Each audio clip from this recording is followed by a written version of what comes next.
Саламатсыздарбы, урматтуу Жашоо окуялары каналынын көрүүчүлөрү жана ишенимдүү угармандарым. Кайрадан сиздер менен аман-эсен көрүшүп жатканыбызга кубанычтабыз. Балдар үйүндөгү жашоо аңгемесинин кийинки сериясын сунуштайбыз. Нурбек менен Арукенин тагдырын өзгөртө турган сырдуу конок ким? Алардын ата-энеси кандай сырды калтырып кеткен? Окуянын аягына чейин угуп, өз ой-пикириңизди калтырганды унутпаңыздар. Анда эмесе кийинки бөлүмдү баштасак. Директордун кабинетинин эшигинин артында турган Алмаздын жүрөгү дабыш берип каттуу согуп жатты. Бейтааныш кишинин «Балдардын ата-энеси калтырган чоң мурас бар» деген сөзү анын кулагында кайталанууда эле. Эшик ачылып, иштен кымбат баалуу костюм кийген, көз айнекчен жаш 50дөн өтүп калган киши чыкты.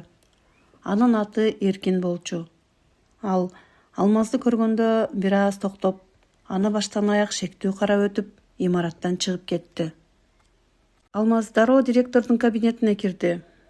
Директор колундагы документтерди карап терең ойго батып отурган экен. Ал киши ким? Нурбек менен Арукени алып кеткен келдиби деп сурады Алмаз түз эле. Директор ооруш көрүнүп башын көтөрдү. Алмаз, бул абдан татаал иш. Бул киши Нурбектердин атасынын мурунку өнөктөшүмүн дейт. Бирок анын алып келген документтеринде көп суроолор бар экен.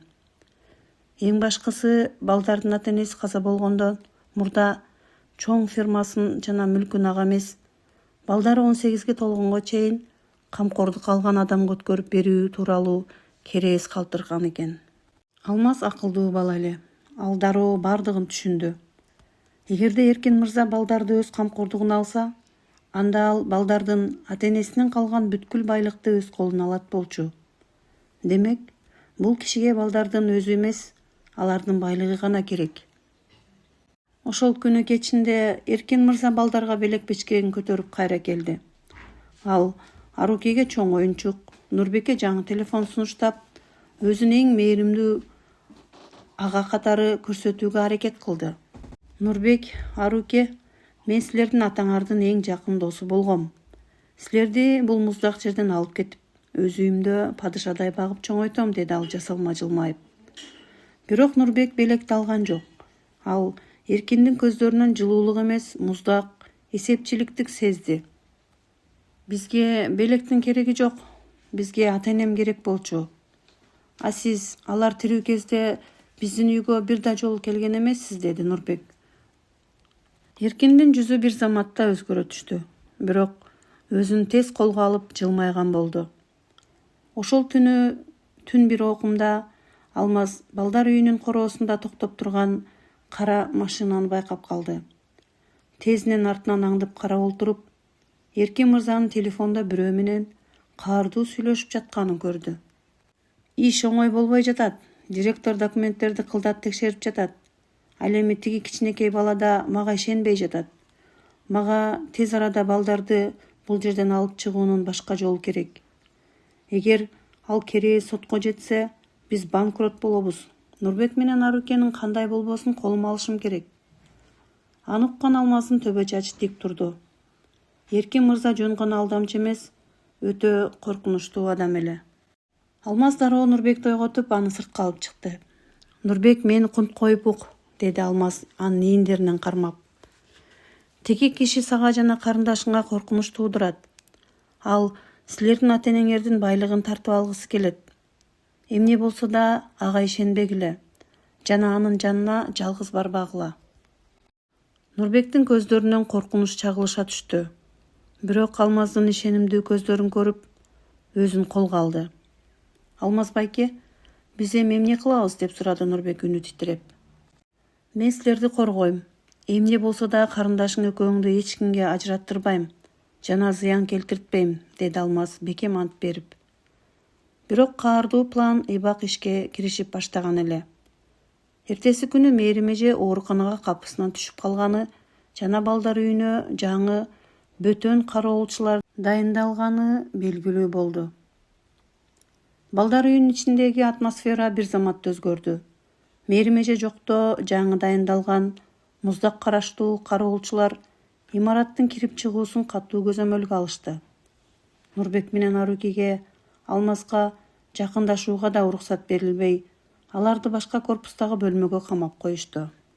Ошол күнү түн жарымында балдар үйүнүн артындагы тосмого кара түстөгү микроавтобус келип токтоду. Саат түнкү 2. Жаңы кароолчулардын бири ачкыч менен Нурбек менен Аруке жаткан бөлмөнүн эшигин акырын ачты. Тургула тез арада. Силерди башка коопсуз жерге которобуз, деди ал муздак үн менен. Аруке коркконунан ыйлап жиберди. Ал эми Нурбек карындашын артына жашырып, биз эч кайда барбайбыз. Алмаз байкем кайда? Мээрим эже келмейинче ордубуздан козголбойбуз, деп кыйкырды. Кароолчу Нурбекти колунан катуу жулуп сыртка сүйрөй баштады. Ошол замат караңгы коридордон Алмаз атылып чыгып, кароолчунун ийине катуу урду. Нурбек, Арукени алда, артымдан чурка, тез, деп кыйкырды Алмаз. Имараттын ичи ызы-чууга толду. Сигнализация атылып, кароолчулар балдардын артынан кууп жөнөштү. Алмаз, Нурбек жана Аруке эски ашкананын терезесинен секирип түшүп, кар калың жааган токойду көздөй чуркашты. Карда басуу кыйын, суук сөөгө жетет. Кичинекей Аруке чалынып жыгылганда, Алмаз аны көтөрүп алып чуркоосун токтоткон жок. Артынан кол чырактардын жарыгы көрүнүп, кароолчулардын кыйкырыгы угулуп жатты. Токтогула, баары бир качып кутула албайсыңар, деп кыйкырды артынан Эркиндин үнү. Алмаз балдарды токойдогу эски кароосуз калган жыгач үйгө алып кирип, эшик ичинен бекитти. Балдар үшүгөнүнөн жана коркконунан калтырап жатышты. Алмаз байке, бизди кармап кетишеби, деп шыбырады Нурбек көз жашын тыя албай. Алмаз Нурбектин башынан сылап, анын көзүнө тике карады. Жок, Нурбек, мен тирүү турганда силерге эч ким тийбейт. Мен милицияга кабар бердим. Мээрим эжеге да кабар жетти. Сабыр кылгыла аз калды. Арадан жарым саат өтпөй токойдун ичи кызыл көк сиреналардын жарыгына бөлөндү. Милиция кызматкерлери жана атайын даярдыктагы топ кароолчуларды жана Эркин мырзаны курчоого алышты. Эркин качууга аракет кылганы менен тартип коргоо органдары тарабынан колго түшүрүлдү. Алмаз телефон аркылуу бардык сүйлөшүүлөрдү жаздырып алып, милицияга алдын ала жөнөтүп жетишкен экен. Эшик ачылып, ичкериге Мээрим эже ыйлаган бойдон кирип келди. Ал 3 баланы тең бекем кучактап, көз жашын төктү. Айланайындарым, көрөр күнүбүз бар экен. Азаматсың Алмаз, сен балдарды куткарып калдың. Арадан 3 ай өттү. Эркин мырза жана анын шериктери мыйзам алдында жоопко тартылып, камалышты. Нурбек менен Арукенин ата-энесинин калтырган мурасы, үйү жана байлыгы балдардын өзүнө расмий түрдө бекитилди. Бирок эң башкы кубанычтуу кабар, Мээрим эже жумуштан чыгып, Нурбек, Аруке жана Алмазды өз камкордугуна алууга документтерди даярдап бүткөн эле. Жаздын 1-күнү балдар эски балдар үйү менен коштошуп жатышты. Нурбек балдар үйүнүн босогосунда туруп асманга карады. Бул жолу анын көзүндө коркунуч эмес, бактылуулук менен үмүттүн нуру жанып турду. Апаке, атаке, биз эми жалгыз эмеспиз. Биздин жаңы үй бүлөбүз бар, деп шыбырады ал ичинен. Ошентип арадан 2 жыл өттү. Шаардын чет жакасындагы чакан, бирок абдан ширин, жылуу очокко айланган кирпич үйдөн балдардын шаңдуу күлкүсү угулат. Мээрим эже балдарды өз баласындай көрүп, мээримине бөлөп чоңойтуп жатты. Алмаз азыр шаардагы эң мыкты колледждердин биринде программисттик кесипте окуп, бош убактысында Мээрим эжеге жардам берип иштеп да жүрөт. Нурбек 5-классты эң жакшы баалар менен аяктап, сүрөт тартууга болгон талантын ачты. Ал эми сулуу Аруке мектеп босогосун жаңыдан аттап, ырдап, бийлеп, үйдүн эркесин айланды. Бул үй бүлө балдар үйүндөгү азаптуу күндөрдү унутуп, чыныгы бакытка бөлөнүп жашап жатышкан эле. Бирок тагдыр кээде эң тынч жашоого да күтүлбөгөн сыноолорду ыргытат эмеспи? Бир күнү Нурбек сабактан кийин мектептин короосунда Арукени күтүп турган. Аруке курбу кыздары менен ойноп жатканда, мектептин темир тосмосунун жанында турган бир аял аларды көздөрүнөн жаш тегеренип карап турганын байкады. Ал аял эски, бирок таза кийинген. Жүзүнөн терең кайгы жана азаптын издери көрүнгөн 40 жаштардагы адам эле. Аял Арукиге жакындап, колундагы чакан коробкага салынган татууларды сунуштады. Айланайын, сенин атың Арукеби? Деди аял үнү титиреп. Аруке таң кала карап, белекти албай башын ийкеди. Нурбек муну көрөөрү менен дароо карындашынын жанына чуркап келди. Сиз кимсиз? Сизге эмне керек? Деди Нурбек карындашынын артына жашырып, сак мүнөздө. Аял Нурбекти көргөндө колдору титиреп, бетин жаба ыйлап жиберди. Нурбек, балам, силер абдан чоңоюп калыпсыңар. Нурбектин жүрөгү катуу согуп кетти. Бул сөздөр анын кулагына чак түштө чапкан, чагылгандай угулду. Сиз эмне деп жатасыз? Биздин апабыз жол кырсыгынан каза болгон, деди Нурбек үнү титиреп. Аял көз жашын сүртүп мойнундагы эски тумарды сунуштады. Ал тумарда кичинекей Нурбек менен Арукенин ымыркай кездеги сүрөтү бар эле. Мен силердин тайэжиңермин. Жок, мен силерге калп айта албайм. Мен силердин атаңардын бир тууган карындашы Гуйлямын. Ошол кырсык болгон күнү силерди балдар үйүнө мен тапшырууга аргасыз болгом. Нурбек аң-таң болуп, эмне дээрин билбей калды.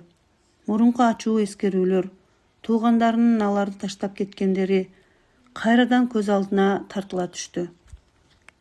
Кетип калыңыз, бизге белектериңиздин да, өзүңүздүн да керегиңиз жок. Биздин апабыз Мээримеже, деп Нурбек Арукенин колунан катуу кармап, үйүн көздөй чуркап жөнөдү. Ошол күнү кечинде Нурбек болгон окуяны Алмазга айтып берди. Алмаз токтоолук менен угуп терең ойго батты. Нурбек, шашпа, чындыкты билүү керек. Эгер ал аял чынында эле силердин атаңардын бир тууганы болсо, эмне үчүн 2 жылдан кийин капысынан пайда болду? Ал Эркиндин кишиси эмеспи? Же чындап эле өкүнүп жатабы? Деди Алмаз. Дал ошол учурда үйдүн эшиги кагылып, босогодо Мээримеже менен бирге тиги аял Гүль апа пайда болду. Мээримеженин жүзү капалуу жана олуттуу эле. Балдар, ичкериге киргиле. Биз сүйлөшүшүбүз керек. Силер билбеген дагы бир чоң чындык бар экен, деди Мээримеже. Үйдүн ичи чымын учуп өтсө угула тургандай жымжырттык болду. Мээримеже конок бөлмөдөгү диванга отуруп, Нурбек менен Арукени жанына чакырды. Алмаз эшиктин жанында колдорун кайчылаштыра Гүл аялга сак көз карашында кадай карап турган. Гүл аялдын колдору титиреп, көздөрүнөн жаш токтобой агып жатты. Ал аңгемесин ачуу үшкүрүк менен баштады. Нурбек, Аруш, мен силердин алдыңарда күнөөлүүмүн. Силерди балдар үйүнө таштаган күнү менин да жүрөгүм тилинген. Бирок менде башка айла жок болчу. Эмне үчүн бизди издеген жоксуз? Деп сурады Нурбек үнү калтырап.